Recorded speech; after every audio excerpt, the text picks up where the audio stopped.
Bonjour, si tu veux réussir la vaccination donc, de tes poussins, de tes poulets, pour réussir donc en élevage, des poulets, des dindons, des pentades, bref, de l'agriculture, reste jusqu'à la fin de cette vidéo. Abonne-toi si tu n'as déjà fait, car nous allons t'expliquer comment bien vacciner donc, tes sujets pour avoir de meilleures performances.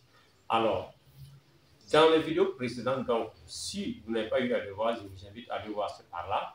Alors, nous sommes en train donc d'expliquer donc le document guide aviaire, réussir donc 7 conseils pour réussir son élevage donc en Afrique, donc qui a été offert donc par la Provette lorsque nous avons fini donc la formation qu'on a fait avec la société donc la Provette, donc qui souhaitait donc un vétérinaire, donc produit donc des médicaments vétérinaires donc et ils font aussi la vente. Alors, le premier concept que nous avons eu à développer, c'était la construction du bâtiment. Le deuxième concept, c'était donc une biosécurité renforcée. Le troisième concept, c'était réussir son démarrage. Le quatrième conseil, c'était un management optimal des points critiques, donc de la conduite donc, et l'élevage. Le cinquième concept, donc, qui concerne notre vidéo donc, ce matin, il s'agit de réussir donc, la vaccination contre les principales maladies. Alors, avant donc de rentrer donc dans le sujet, donc nous allons donc vous expliquer en fait c'est quoi un vaccin. Les vaccins sont utilisés généralement c'est pour prévenir. C'est comme l'être humain quand il se vaccine, c'est pour empêcher une maladie donc de rentrer dans son corps. Pour les poulets aussi c'est la même chose. On vaccine les poussins, on vaccine donc les poulets pour empêcher que la maladie donc ne rentre donc dans le corps du poulet. Donc, vous avez donc deux grands groupes de vaccins. Vous avez les vaccins vivants et les vaccins qui ne sont pas vivants. Donc, les vaccins vivants, c'est ça qu'on appelle les vaccins à vie, qui sont donc en petits flacons. Et vous avez donc les vaccins inactivés, les vaccins ITA, en flacon de 500 ml. Donc, les vaccins vivants, généralement, sont dans les petits flacons. Là. Donc, ce qui est dans les vaccins vivants, le vaccin vivant contient des virus vivants et atténués qui doivent se multiplier dans l'oiseau pour pouvoir induire une protection. C'est-à-dire qu'ils sont des organismes vivants qu'on va inoculer dans le corps du poussin de la poule et ils vont se multiplier pour empêcher. Ça veut dire qu'eux, ils vont manger les mauvais germes qui vont donner, les mauvais microbes qui vont donner donc des maladies donc, aux poules. Donc, le vaccin donc, lyophilisé donc, à conserver entre 2 degrés et 8 degrés, à diluer dans l'eau ou à un diluant spécial. Pourquoi ici? Alors, cette précision est importante. À conserver entre 2 degrés Celsius et 8 degrés Celsius. Ça veut dire que si vous avez un vaccin vivant qui est au-dessus donc de cette plage de température, et que vous vaccinez vos sujets, ou on vaccine vos sujets avec ça, c'est que après cela, vous allez constater beaucoup de mortalité. En fait, la mortalité après le vaccin, souvent, c'est dû à ça. C'est-à-dire que le vaccin n'est pas bien conservé. Quand ça vient, bon, on dit 2 degrés, entre 2 degrés et 8 degrés. En Afrique, il fait 40 degrés à l'homme. Le type, il transporte un vaccin où il fait 10 km pour venir vacciner donc vos poulets. Vous imaginez donc la catastrophe qui va se passer donc après. Donc, il existe de nombreuses méthodes de vaccination, mais la nébulation d'eau, le poisson et la goutte dans l'œil sont les plus utilisées. Alors, ça, c'est une pratique donc généralement pour les vétérinaires. Et pour ce qui est donc des éleveurs des basculiers, donc le vaccin donc avec les seringues, les pistolets, donc ils sont généralement ça qui est développé. Donc, c'est ce que donc, nous allons expliquer donc dans ce document. Ensuite, vous avez les vaccins inactivés, qui sont les vaccins ITA. Qui sont souvent dans les flacons de 500 ml. Donc, ces vaccins contiennent des virus ou bactéries tuées. Donc, contrairement aux avis, les vaccins vivants qui contiennent donc des organismes vivants, le vaccin inactivé, ce sont des virus ou des bactéries qui sont tuées. Voilà. Donc, mais ils ont un titre viral ou bactérien. Le titre viral bactérien, ça veut dire quoi? Ils ont toujours une charge, n'est-ce pas, pour protéger donc les poussins et les poulets. Mais dans le premier cas, la charge est élevée. Voilà pourquoi ce sont des vaccins vivants.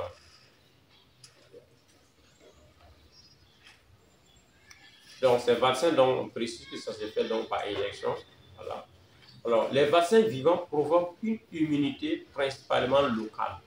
Vous voyez, les vaccins vivants, ça provoque une immunité locale. L'immunité locale, c'est quoi? Ça peut être respiratoire, ça peut être digestif. Donc, lorsque les sujets ont des troubles digestifs ou bien des problèmes respiratoires, comme par exemple la bronchite, voilà, ou bien cellulaire aussi, le vaccin vivant devient en ce moment efficace. Les vaccins inactivés provoquent une immunité humorale nécessaire pour diminuer la virémie et les symptômes systémiques de la maladie. Voilà. Donc là, on développe donc quelques méthodes de vaccination en fonction du type de vaccin vivant. Donc, un conseil que le document a donné, seuls les oiseaux en bonne santé doivent être vaccinés. Seuls les oiseaux en bonne santé doivent être vaccinés. Seuls les oiseaux en bonne santé doivent être vaccinés. Pourquoi je me suis répété 3 fois? Parce qu'il y a des gens, dès qu'un oiseau ou des poulets présentent des signes de maladie seulement, il ne faut pas les vacciner. Voilà. Parce qu'il y a eu des gens, il y a eu même certains débutants vétérinaires qui ont eu à vacciner donc des poulets, des gens qui étaient malades après que tous les poulets là sont morts. 300 à 500 têtes. Donc vous voyez ce que ça fait. Donc, de nombreux échecs donc, de vaccination à la ferme sont liés à la mauvaise méthode de vaccination ou à de mauvaises conditions de conservation du vaccin. Si le vaccin n'est pas bien conservé, vous n'avez pas la plage de température de 10 degrés à 8 degrés alors que c'est un vaccin vivant. Si vous vaccinez vos poulets avec ça, ils vont tous mourir. Presque, ils vont mourir. Vous allez perdre la moitié. Donc, 2 degrés à 8 degrés, ça veut dire que dans les glaciers, on va contenir de la glace réellement. Voilà. Donc, beaucoup d'échecs sont dus à ça. La méthode de vaccination ou les conditions même. Si vous vaccinez mal ou bien le vaccin même n'est pas bien conservé, vacciner les poulets, donc vous allez créer donc la mortalité. Alors, ce qui est donc les facteurs aussi des échecs de vaccination, le document souligne les facteurs possibles des échecs de vaccination sont la mauvaise qualité du poussin.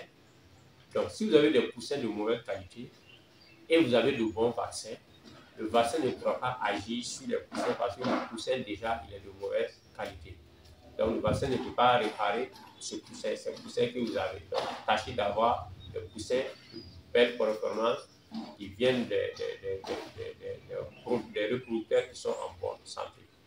La mauvaise conservation du vaccin. Donc, je reprends la mauvaise qualité du poussin. Donc, si vous avez des poussins de mauvaise qualité, même si le vaccin est bien, ça ne pourra pas agir. La mauvaise conservation du vaccin. Si le vaccin est bien, il est bon, mais vous avez mal conservé, il sera plus bon, donc il doit pas être utilisé. Sinon, ça va créer donc la mortalité dans votre élevage. La mauvaise administration donc du vaccin. Pas assez d'abreuvoirs, traces de désinfectants dans les abreuvoirs. Donc, si vous vaccinez, par exemple, le vaccin, alors que vous n'avez pas utilisé le matériel qui est propre, où vous allez mettre de l'eau minérale de préférence. Donc, ça aussi, ça va agir sur la qualité du vaccin. Il y a aussi la date d'administration du vaccin qui peut ne pas être inappropriée. Donc, lorsqu'on veut vacciner vos sujets, essayez de regarder si la date du vaccin, parce que ce sont des choses qui se périment. Le vaccin, c'est périmé. Vous pouvez tomber sur quelqu'un qui a un vaccin qui est périmé qui vous vend. Et si vous prenez ce vaccin, vous allez vacciner vos poulets, ils vont tous mourir. Ou bien 50% vous allez perdre. Après, vous allez accuser le basse-courrier, accuser les maladies, alors que c'est le vaccin même qui était périmé. Donc, facteurs immunodépresseurs, savoir mycoplasme, mycotoxines, les stress aussi. Si les poulets sont stressés, donc le vaccin aussi ne va pas bien agir. Donc, il y a le non-respect des règles de biosécurité. Donc, avant qu'on les rende vacciner vos sujets, de veiller à ce que donc, le vétérinaire ou la personne donc, qui va vacciner donc, vos sujets, qu'il y ait de la pédiluve donc, à l'entrée donc, de la ferme, où c'est désinfecté donc, les pieds, hein, c'est désinfecté donc, les mains avant de rentrer, donc vacciner donc, vos sujets.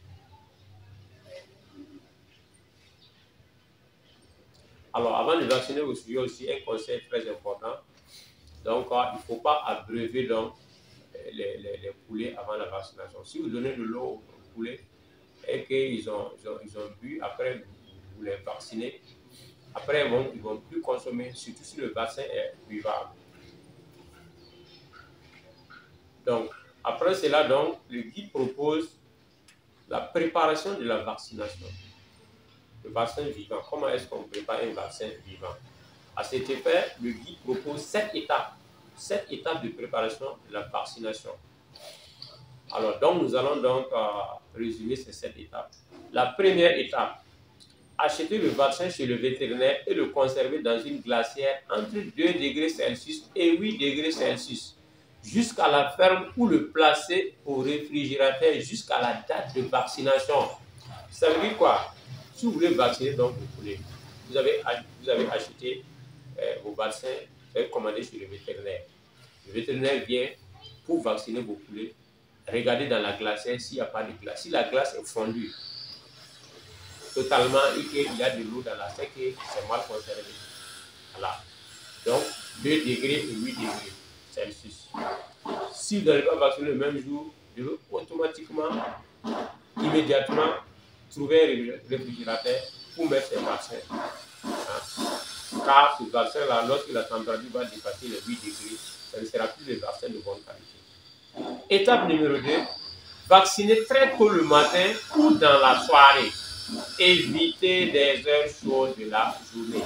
Donc quand il fait chaud, 38, 39, 40 degrés, évitez de vacciner donc les sujets, car ça ne sera pas efficace. Troisième étape, calculer la quantité d'eau minérale à mélanger avec le vaccin. Calculer la quantité d'eau minérale à mélanger avec le vaccin. Donc on a bien dit l'eau minérale. Étape 4, sortir le vaccin du réfrigérateur et le mettre dans la glacière pour le transporter jusqu'à la ferme. Étape 5, se laver les mains et les rincer avec de l'eau minérale avant de commencer la préparation du vaccin. Étape 6, mélanger la quantité d'eau minérale nécessaire avec le vaccin pour homogénéiser. S'assurer que la solution vaccinale ne dépasse pas les 20 degrés Celsius. Donc, s'assurer que la solution vaccinale, lorsque vous voulez vacciner donc, vos sujets, donc la solution vaccinale ne doit pas dépasser les 20 degrés. Étape 7, commencer rapidement à vacciner pour finir au maximum 1h30 après reconstruction de la solution vaccinale. Donc, vous commencez à vacciner au bout d'1h30, vous devez avoir fini.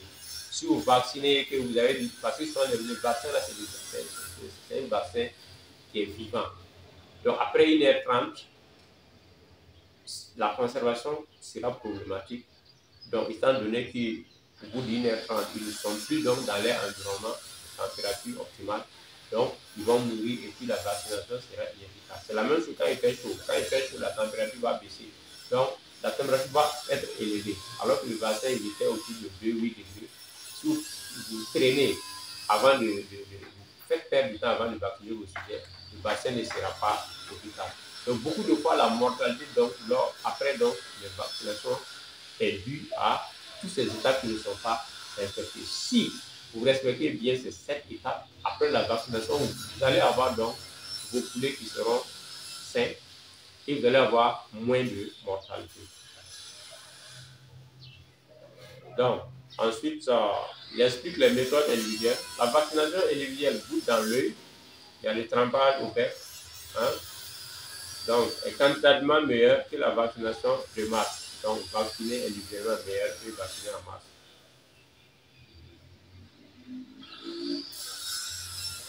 Donc, on dit de prévoir une main d'œuvre suffisante pour attraper les oiseaux. Il ne faut pas aller tout seul et chercher à attraper 1000 poulets, pas seul pour les vacciner, parce que toi, tu veux l'argent, tu ne peux pas partager avec les autres. Donc, trouve des gens, 2, 3 personnes en fonction de la charge de travail que tu as pour bien faire ton travail. Donc ensuite, il y a l'injection intramusculaire ou subcutanée. Donc ça va concerner l'objet d'une autre vidéo. Comment on vaccine donc les poulets. Là, on va faire une vidéo pour vous montrer les poussins qui sont en train d'être vaccinés. Et là, vous allez bien voir le lieu là où la vaccination donc, doit se faire au niveau du corps donc, des oiseaux. Donc, il y a les méthodes collectives aussi. Voilà. Les méthodes collectives. Donc, ça, c'est avec l'eau de poisson. C'est la méthode la plus simple et la plus compliquée à la fois, car il ne faut pas altérer le vaccin, il faut vacciner tous les oiseaux. Et ça aussi, cette méthode aussi sera l'objet d'une autre vidéo où on va vous expliquer de façon pratique comment cette méthode donc, se passe. Ensuite, vous avez le matériel de vaccination qu'il faut préparer, la seringue automatique. Il y a la seringue automatique à dosage fixe. Vous avez la seringue automatique aussi variable.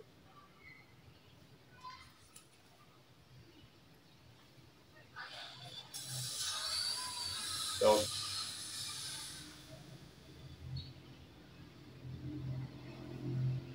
après cela, donc, vous avez un programme de vaccination adapté. Hein? Et en dessous, le contrôle des maladies de poulet donc et chair. Voilà. Donc, et c'est là qu'on va s'arrêter parce que pour ce qui concerne les différentes maladies de poulet, ça va être aussi l'objet de plusieurs vidéos. Et à cet effet, donc, on va commencer donc par expliquer la maladie de Newcastle, c'est quoi, c'est quel virus qui est à la base de ça et comment le vaccin donc se passe. Après donc, il y aura la bronchite infectieuse avec le programme vaccinal. Il y a la maladie du Gumboro avec son programme vaccinal. Et il y a la grippe aviaire avec son programme.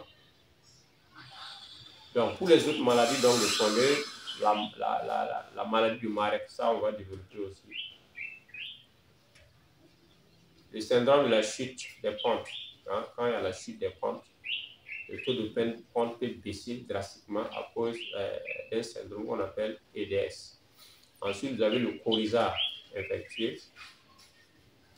Et ce qui va donc mettre fin donc, à la synthèse qu'on voudrait faire sur cette partie.